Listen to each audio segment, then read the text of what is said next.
से पटना पहुंचे हैं कांग्रेस के विधायक। पटना एयरपोर्ट से सीधा तेजस्वी के आवास जाएंगे, ये इस वक्त की बड़ी जानकारी मिल रही है। हैदराबाद कांग्रेस के विधायकों को ले जाया गया था, घेराबंदी यहां पर की गई थी और ये तस्वीरें इस वक्त हम आपको दिखा रहे हैं कि ये सभी विधायक कांग्रेस के पटना पहुंच चुके हैं और सीधे यहां से पटना एयरपोर्ट से तेजस्वी के घर जाएंगे। टेस्ट में अंदाजा हो जाएगा, कांग्रेस पार्टी पहले भी एकजुट थी, आज भी कल भी रहेगी। लेकिन सच्चाई यह है कि जिस तरह से प्रकरण हुआ है उस प्रकरण में सच्चाई की जीत होगी और सच्चाई सामाजिक न्याय के पक्ष में है, आर्थिक न्याय के पक्ष में है। तोड़ने की बात हो रही थी कि कांग्रेस को तोड़ा जाएगा, सबसे पहले मजाल है, न कभी थी न है न रहेगी, वो मजाल किसी की है ही नहीं, लेकिन कभी रहेगी। कल के फ्लोर टेस्ट में क्या होगा, जिस तरह से राजद के लोगों को तो खेला होगा, आप लोग के समझ में आ ही रहा चीजें। कोई कुछ लोग भोज में नहीं जा रहे हैं, कहीं कुछ जा नहीं रहे हैं, तो कल आप देख लेंगे क्या होगा। सच्चाई की जीत होगी, न्याय की जीत होगी, गलत प्रक्रिया जो अपनाई गई है उसके खिलाफ की जीत होगी। अध्यक्ष को हटाने की बात हो रही है, राजद ने कहा है कि 122 विधायक इनके पास नहीं है, जब तक नहीं होंगे नहीं। जाहिर सी बात है, नहीं होंगे तो फिर रहने का, अगर उनके पास इतने एमएलए नहीं है तो फिर उनकी हार हो गई। और अनूप का रुख कर लेते हैं। अनूप, ये तस्वीर हम दिखा रहे थे एयरपोर्ट से सीधे पटना के, जहां कांग्रेस के विधायक पहुंच चुके हैं और वो भी ये कह रहे हैं कि हम इंटैक्ट हैं, पार्टी टूटेगी नहीं, विधायक एक साथ हैं और जो महागठबंधन है कथित तौर पे वो बना रहेगा।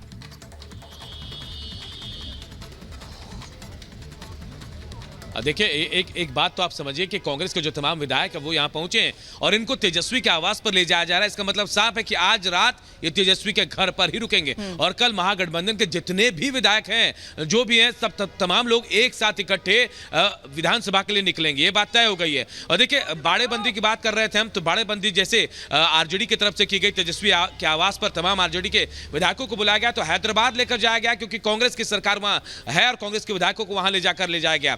इसके बाद आज जब ये पहुंचे हैं तो ये कह रहे हैं कि यहां खेला होगा। आप समझिए अनामिका, सुमित, इस बात को कि कॉन्फिडेंस सब जता रहे हैं, लेकिन ये कॉन्फिडेंस होगा या फिर ओवर कॉन्फिडेंस, ये अभी किसी को नहीं पता। कल फ्लोर टेस्ट में सही बात पता चल पाएगा। लेकिन फिलहाल जो जानकारी मिल रही है यही कि जो विधायक है कांग्रेस के, वो सीधे तेजस्वी यादव के घर पर जाएंगे और आज रात शायद वहीं रुकने का इंतजाम भी उनका किया गया है। तो ये सबसे बड़ा चैलेंज भी होगा। और इसी बीच बड़ी खबर लगातार जिस तरीके से मिल रही है, वहीं बड़ी खबर ये कि बीजेपी की तरफ से आरोप लगाया जा रहा है कि सभी विधायकों को आरजेडी की तरफ से नजरबंद किया गया। तेजस्वी यादव के घर पर सभी विधायकों को नजरबंद किया गया, ये बड़ा आरोप रविशंकर प्रसाद जो है वो लगा रहे हैं। बीजेपी ने पूछा है कि तेजस्वी बताएं कि आरजेडी के विधायक आखिर नजरबंद क्यों हैं। आपको बता दें कि तेजस्वी के आवास पर सभी विधायक जो है वो क्रिकेट खेलते हुए नजर आए थे, जो समर्थक विधायक हैं। आपको बता दें, इसे लेकर अब बीजेपी सवाल पूछ रही है कि आखिर सभी विधायकों को नजरबंद कर क्यों रखा गया है। पहले खेला का दावा यहां पर किया जा रहा था। कोई डर नहीं है, कोई डर नहीं है, बस 2 दिन की बात है।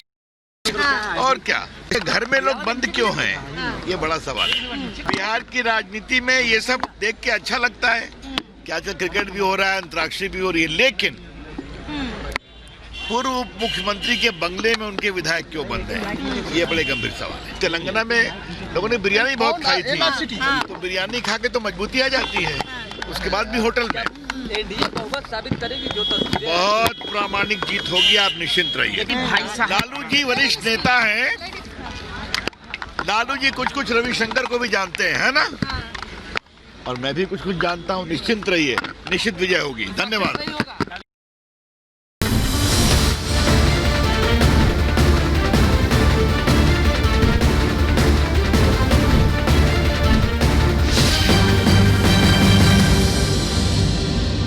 और अब बात करेंगे हल्द्वानी हिंसा की। आपको बता दें, हल्द्वानी में हुई हिंसा का रोहिंग्या कनेक्शन यहां निकलकर सामने आ रहा है।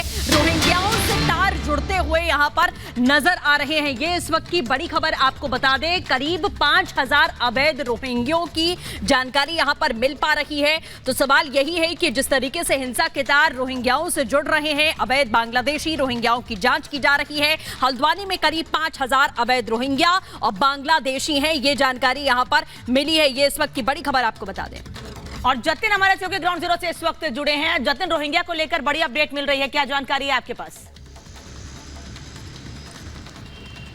आज बिल्कुल जांच कर रही पुलिस के सामने अहम सबूत हाथ लगे हैं। वो सबूत ये है कि 8 तारीख को जितने भी फोन वहां पर एक्टिव पाए गए वो बड़ी संख्या में थे, और कंपेयर करें उसको 7 तारीख से, तो ये बात तो साफ है कि आउटसाइडर्स इस हल्द्वानी हिंसा में शामिल हुए।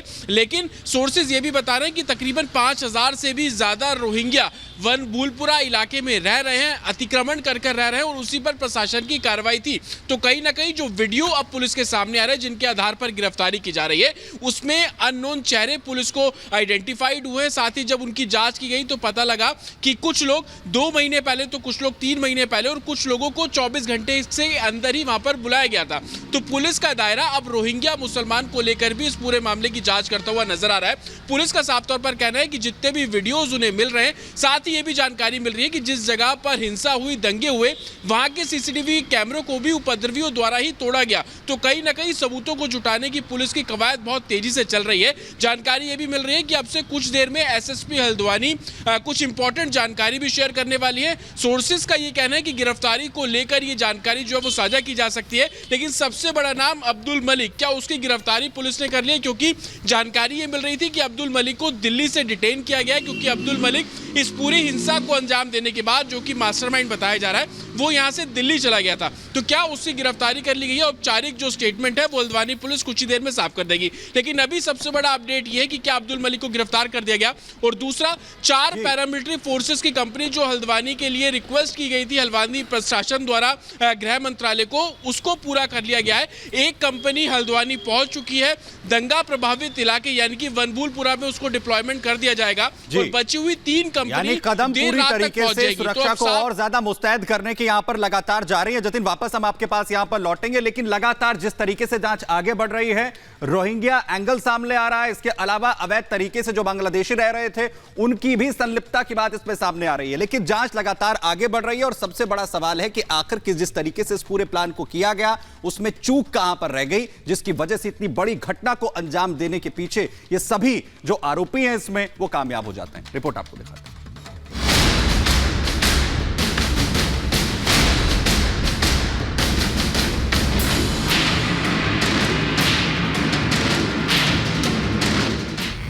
ये तस्वीर देवभूमि हल्द्वानी की है, जो सुरक्षा घेरे में भारी संख्या में पुलिस बल तैनात है। जगह जगह बैरिकेडिंग, कोशिश उसी शांत वातावरण में लौटने की जिससे इसकी पहचान है।